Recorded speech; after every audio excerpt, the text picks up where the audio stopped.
say when you go to university, lecturer is your teacher.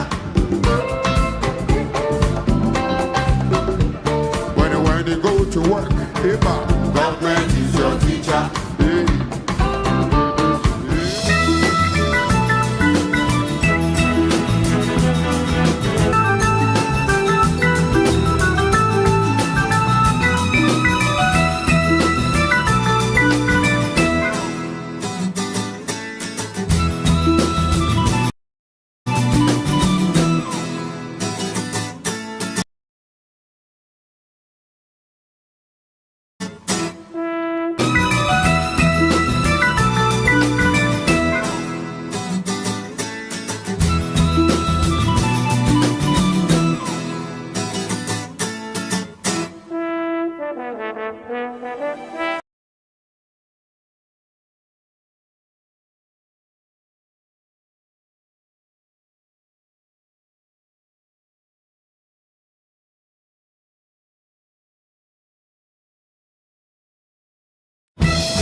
Ebusia for mesanso amamo akwaba edeba Coastal TV morning makes you medienu eso medamu asepa se mo ne yen atnemu na metie enyema ye de abremu nyina no mafi ye bekoso ada yaboafo ase omo na da ne da nyina omo so eye yasene the sale gift shop Patmo Prints ena Nesto Ventures da ne da nyina omo ena omo eso yasene ema yen ede Coastal TV morning makes you media ni na edebro na senia meka before I call for break no meka say and then you will very interesting conversation ede ema yen na insanu ejuma eye ade bia ehia ema obi biara ewo Ghana ema ne mema nyina ehia insanu ejuma there's a saying say insanu ejuma de obi antime nji mfrunsem oya aban ejuma ene obesore yesi eyi wedi but ade a usua bibi usua senia ye de yensa eye bibi a eboapa na ne sa no ye ne impenimfo bi a omufri eye CNC yes betwetwe enkomo efa eye 1 month skill training program bi a baso from the starting from Monday and yene omo ebedi eho enkomo nyinara enti ne sa no mewo opanyi a ye frɛ no Mr. ODUAH KWESI SAMPSON ono na ye P.R.O ewo CNC na mensanso ewo Mrs. Betty Kwantwi Mrs. Betty me sure say di no sa no nyama bone sa ono nso eye facilitator ono na skill training no oba ono na obetro how to do bead making ne nema a lot of skills na omo ba betre owo honum from hairdressing, bead making, sewing, locks, dreadlocks, makeups and all of that. Maybe makeup no na manage ho pa Coastal TV ye bo hu deru na ye wo forms ni bi ewo hanom ya bo hu deru sa media mageme enti nyame ya adoma Monday me ko akosua senior Messi aye makeup na me ko program bi ama me ametwi meni menya afi na me ko akwetena obi studio na obi shop na waje me be 300 cedis na ne bo no nso eda fem kra as a student, as a corporate person and who be here, especially your students. So say no campuses no people are making money. A lot of you are making money. Say idea obo homode na wusua tie makeup ne nyama masa nyama we nyama bia dani na it's in high demand in kofo enti say unim tibo unim makeup here any nema it goes a long way to support you in your school, you know, financially and then all of that. Enti impanyim for memo mo akwaba higher coastal TV me gidi se nyame adom nti muni mo ho ye na ekwan so boko. Okay.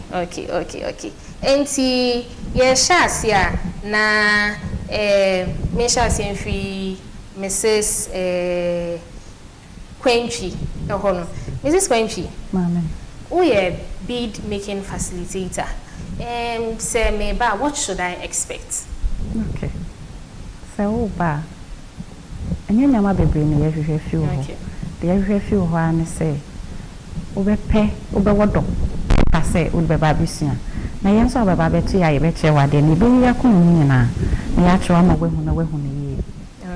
Okay. Nti me call Mr. ODUAH KWESI SAMPSON so on the P.R.O edemasienti.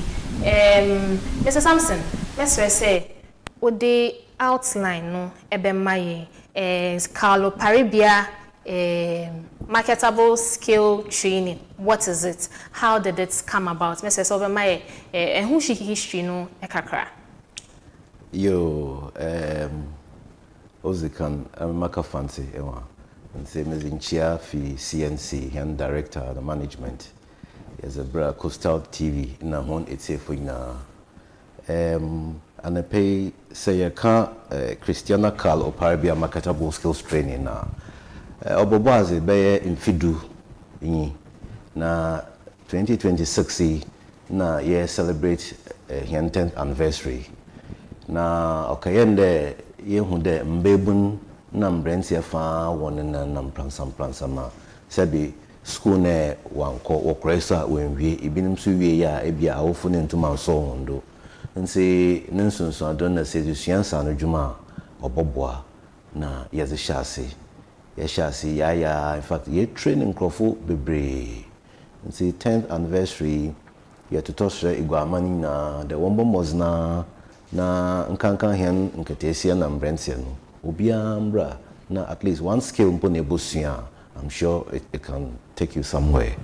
Okay. Yeah. Okay. So, Mr. Samson, me pese obebobo skills na moba be church no emu atre ehu hia pa. Okay, usually in every year biano we select a variety of disciplines. Okay. Na majority no hair braiding. Okay. Hair braiding with hairdressing. And then we also have bead making, which Auntie Betty na Edianoa a church and Yamamuye. We have also basic sewing. We have dreadlocks. We have the Facilitator craft. We have painting, like painting on canvases, drawing kind of thing. And bags and sandals making, they call it macrame. We also have interior decor and floral arrangements.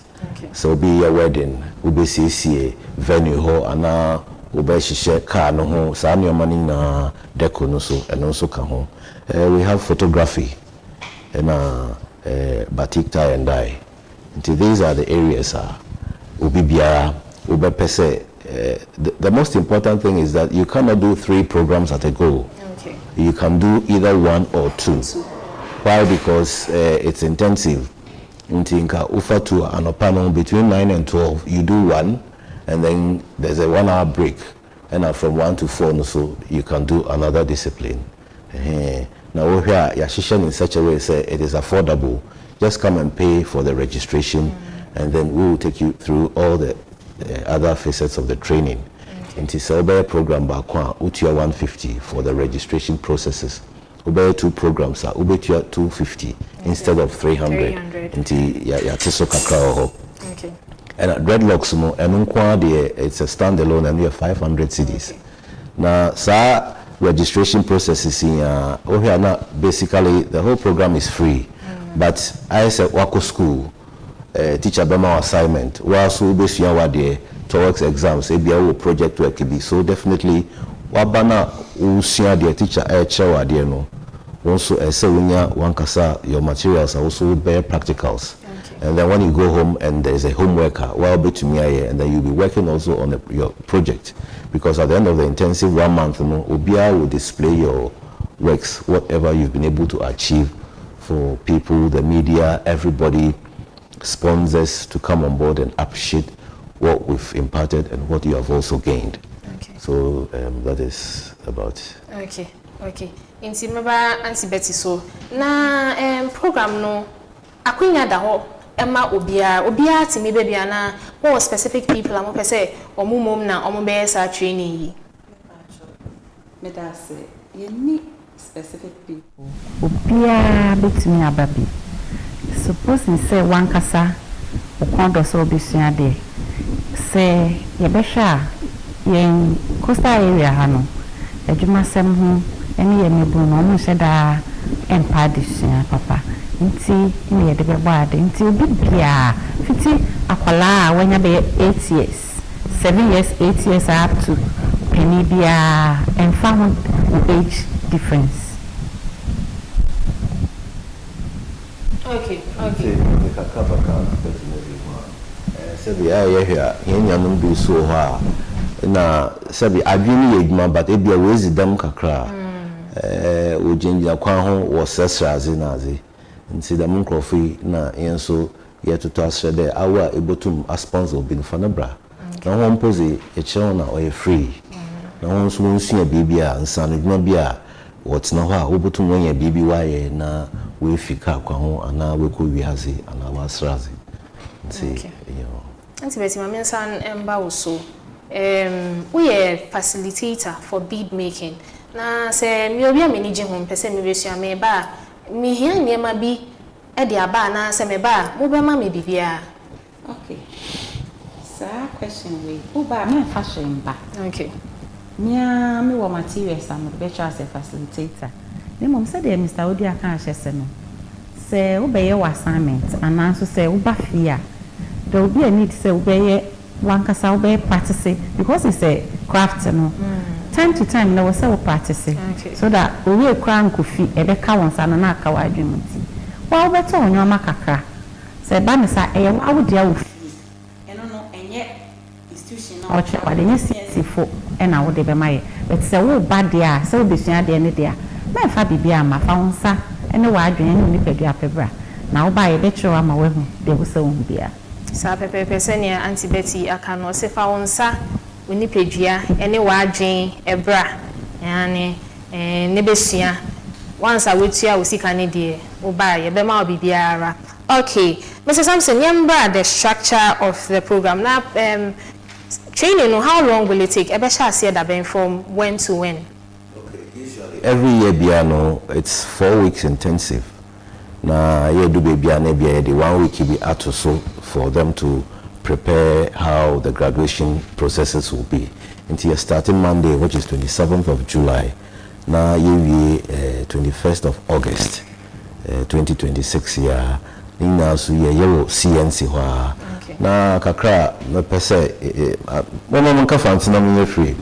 Za ye go na sisters no what because one other would say dem America no eba ibusua obobo wankasa nti bombos na abra na ya kada impempi no aya wakada azi ye free mpa na e free mpo yankrofo mo mbe nti mototo asede obiara wo fase wo obiara betum a sponsor no bombos na bombra no ombusua na dem Auntie Betty Ken so eba them sika registration processes known as facilitators was about to teaching and learning materials and to say you can free on chade ebet no na you na ya so here materials na more for coffee na e be focus here as and say prospectus problem na was so basic yama be obobo no na etum na amanajo. Okay, Mijidi says, Senya ya bo a skills training who de robe bebe. Obi wa hon say, into for the moment, Obia onyan say and one sem no registration forms in the manema bed and ansa akebi. Okay, Uba CNCR, Ubenya forms nebi. Uba Coastal TV Hansoa, Ubenya bi, and I call Eagle FM soa, and also Ubenya bi. Alternatively, ubetumi afre awomatrofo 053 088 0969 053 088 0969 and also 024 729 1281 024 729 1281 nse abibia eba freno penyifo wanyo bakasa na wa chero kwana enamdo a obia so a if you the intumumba coastal eagle Monday Brasiensi eba obey bibia na there's a program na yes ashisha. Okay, that's senior Mr. Samson ebo boy no number no 0530880969 oba coastal TV hanso ayenso ye wo forms ni bi a obetimi abeje ewo ye nchen na other media houses no so omo wo bi. Okay, nti Auntie Betty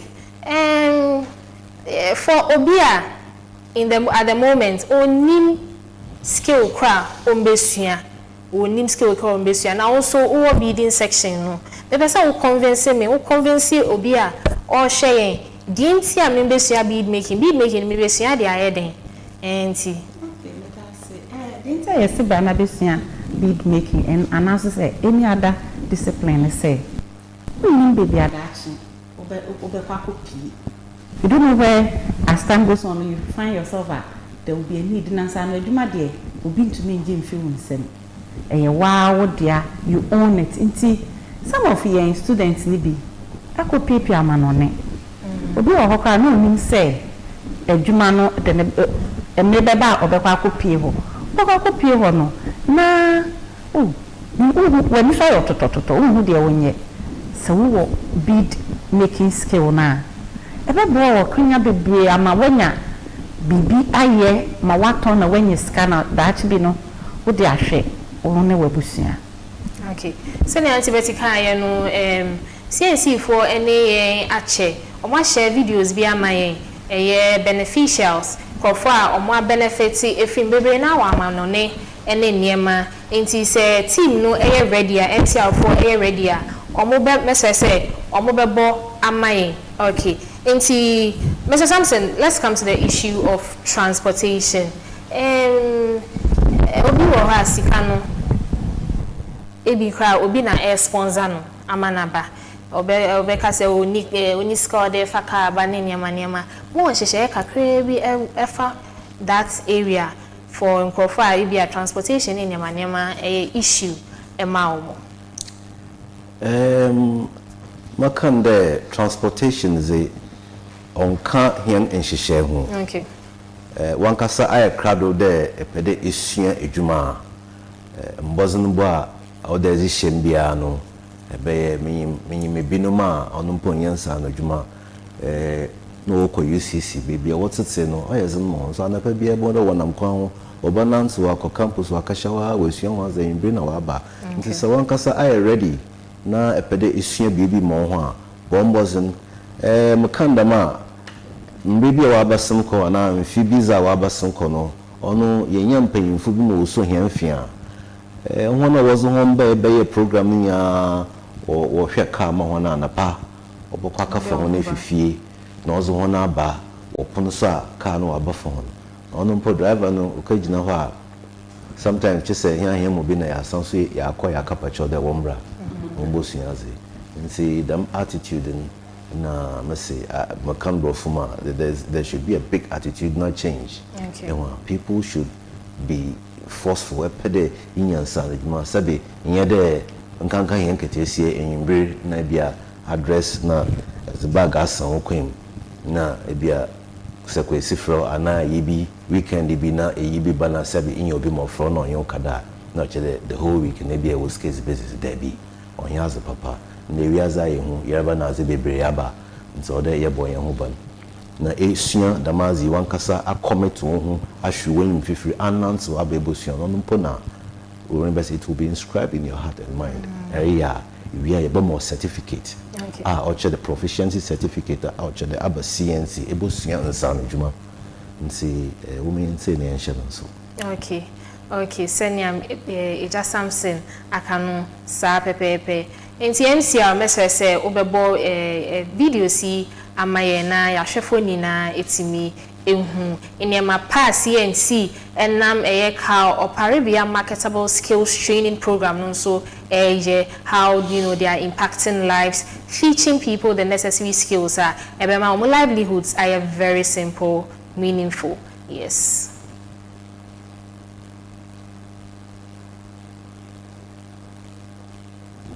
I'm say NCR ensa enyanka videos no. Okay, it's Mr. Samson, me say I better touch on the issue of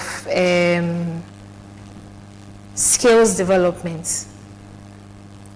Why is it important in the first place to, acquire skills? Say here, in your biana na dream sabi obonde na classroom we as be wa be doctor ana wa be engineer ana wa be bibi obi so ha bi wa craft nampo e wode do but yihim nenwodo. Okay. Nti eba CNC ho a yezo bo fancy bring bo fan back the orientation one kasa ehu there oh me hwe mamri say ya ahei no bobom yon kofo pi ho a wonya banadwuma. Okay. Called castle honors. I mean, there if you look at the creative arts industry now, it is one of the highest income earning sectors of the economy. And to say one son juma and son my yeche one son bebre oh and see no son to know bia na yekade sabe eya banadwuma pa ibotum esua bibi so aka ho weekend e wo fia bidding kakra botum aye ebia or party wedding chapel botum aye Facilitator craft kakra is a beautify oh when you also na return because obi sister what's your if you are na ye no oh mama ye yo oh no botum aye bia mama na ya man no be no see ye no oh DELPHINA no ye mama then on and on you're also creating your market base. Okay. Now once you acquire a skill, this time in your day I was taught that in able to there is e-marketing, electronic marketing. We all have Android phones or iPhones that we underutilize them. Yes. Izina na body iPhone ahin one away is there 17 iPhone yes. 17 as meanwhile as for in future na baby, but there are so many facilities there that you can connect to the world. Hey baby and there you here ampo ebia UTV asem was a fufu fin kana bro. Hey was a bomb ebia first station now afro upas labo na kaji. The same way you could also use these mediums too. Now there is TikTok. One thing when TikTok oba shasano now the people were misusing it. Yes. Yeah, now Sakawa also was one from. And now everybody is using it as a good tool to market themselves, yes. to market the businesses they do, the skills they've acquired. And see, let us take advantage of it and then acquire a skill. If I can tell you one experience that I had, if there is time, in my sojourning, I traveled somewhere. You created a school for a year, from 5 years to Kwaya Babruchi. And see, Obia or mindset if they pay some specific age maybe. A graphic man also company be with here drivers. No me catch guys in the Charlie. I'm a moko. No we baba come where the driver. I'm not into the we have come here. We keep here Friday or the 2 and bills nazi. So how are you going to do? Naija sabi one more fie kakana was this cafe Ghana bro one was one call. As a chian no cry. We here impact 7. Yeah, be 20 something aircraft. Several number come. Wow. No, about you na was sign. Some year man be 2-3 months. So I mean a mokoba na me betua yaka ya shop ni is bani busy until when we got things that you feel there. We want to say muscle makadam won sa me dwuma me driver. So be school na mako na mama my crutching. Nsi nya yan sa me dwuma. Mr. Samson, now no me who said the narrative surrounding skills, acquiring skills are changing. And cafes no ka we obi school na say o pese okusua insano ejuma kakra bia mo se na ye twetwe ne ye se no de unko school o mates go school who tifie ne nema. Now the issue is different. The narrative has changed.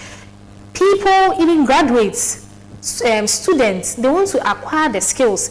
If you say more campus in Yamanyama, if the students then in here, they be a say if I'm to go back to the uni, I would want to know how to do one of these skills. It be a tibo because the girls on campus are omobotino. So something they are making a lot of money. Makeup, so say the nowadays in secondary school, you meet here in society. Yes, we don't go.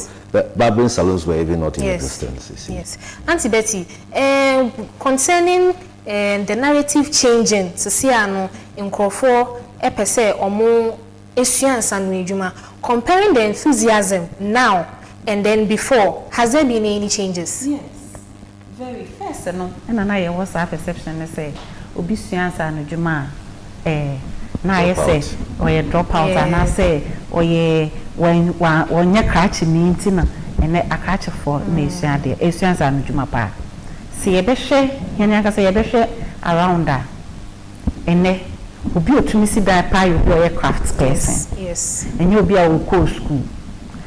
Say me, well, me, I'm sure Mudim say, okay, because we, Okusia amazing, or not where to me a Senedine. Because we, Okusia capital, or not where to me a Senedine. Yamia, I catch for no guy who so.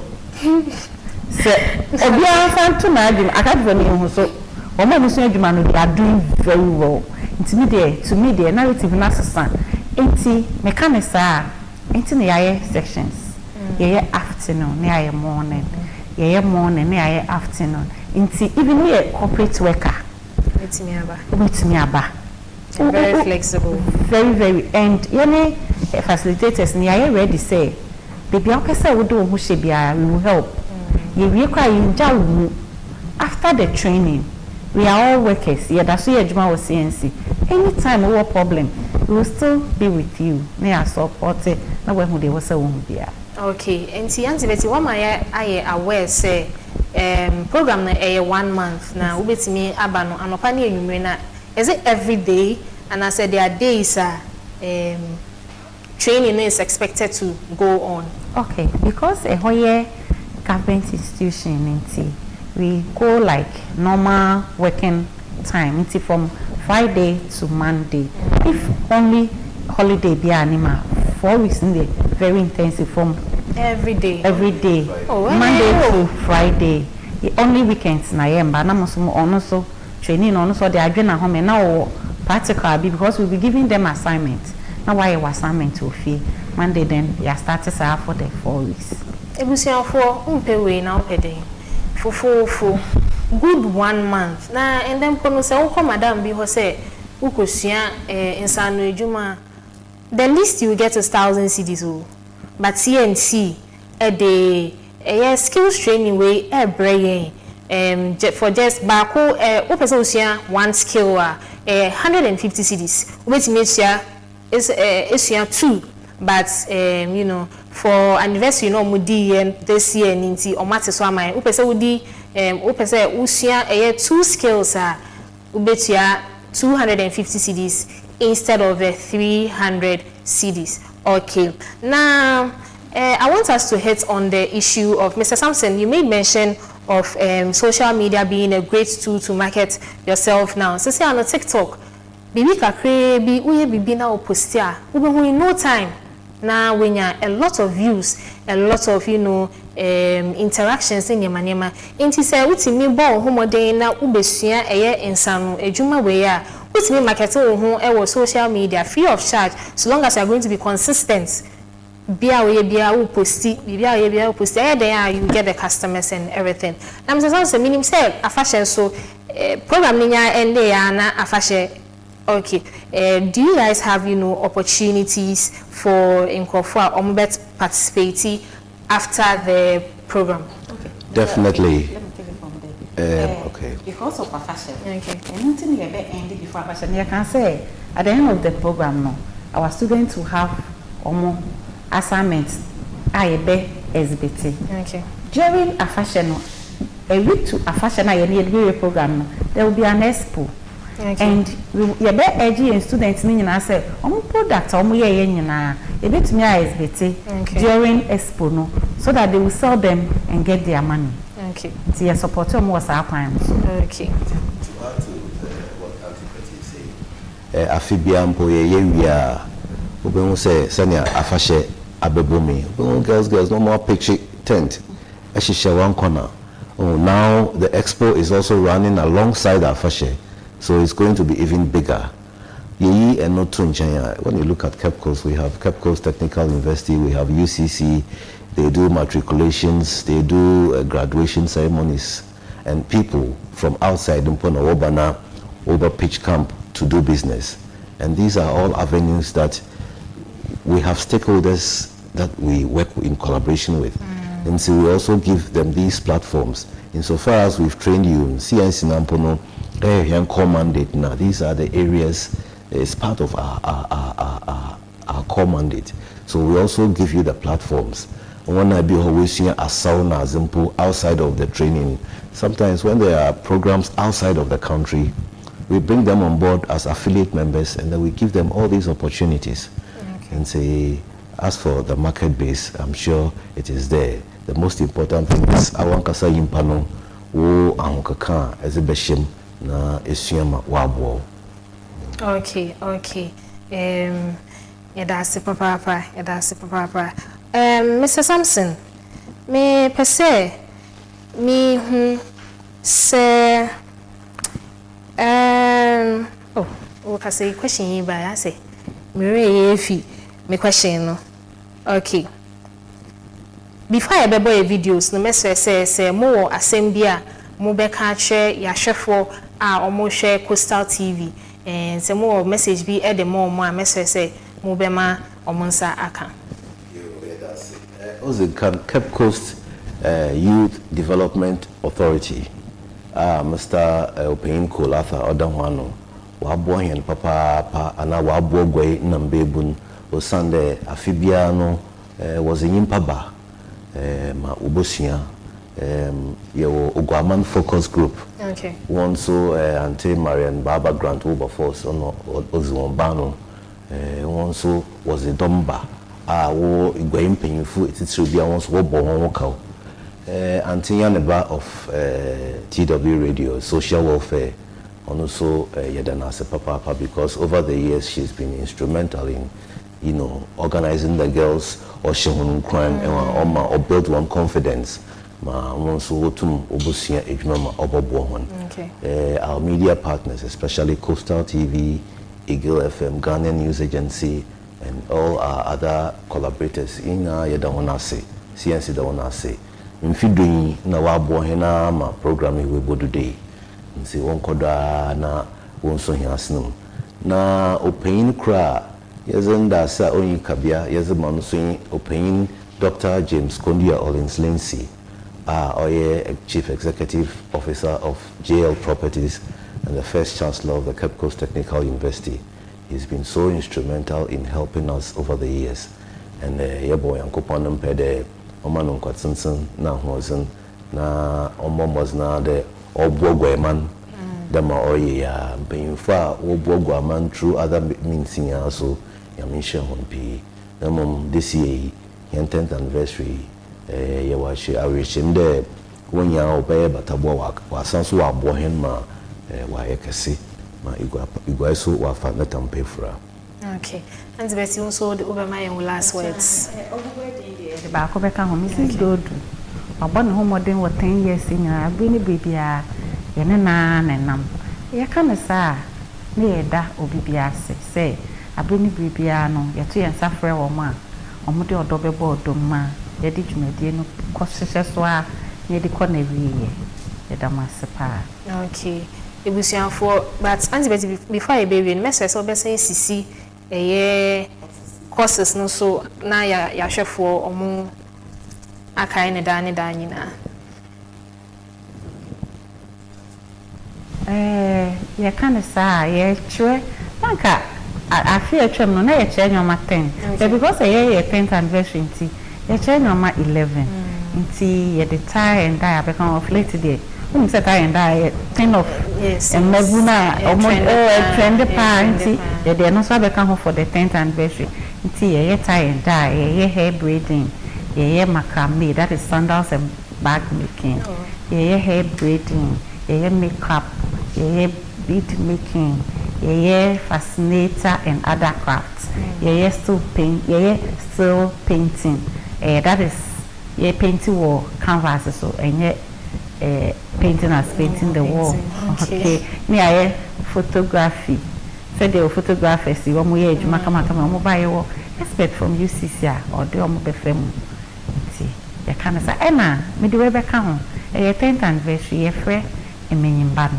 Minimbana, ya woman, and Shadan school training where you can't almost train more. Omumba, Omumba, home, Obasians now social chance better, ever frame your mom. Omukwadi, you have special discount, mom. Okay. Finally, once we are here, let me take this opportunity to also educate the general public. You see, in Pempi, Obiat CNC and our Center for National Culture and Izuna, or during there, Sabi, in ye and a party be a never behave or never rent to her, not a.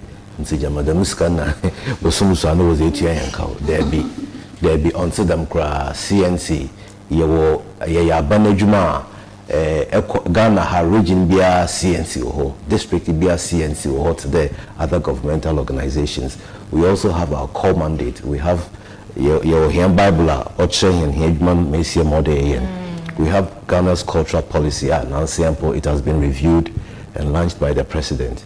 And see, say yet CNC and our cultural center and our Center for National Culture.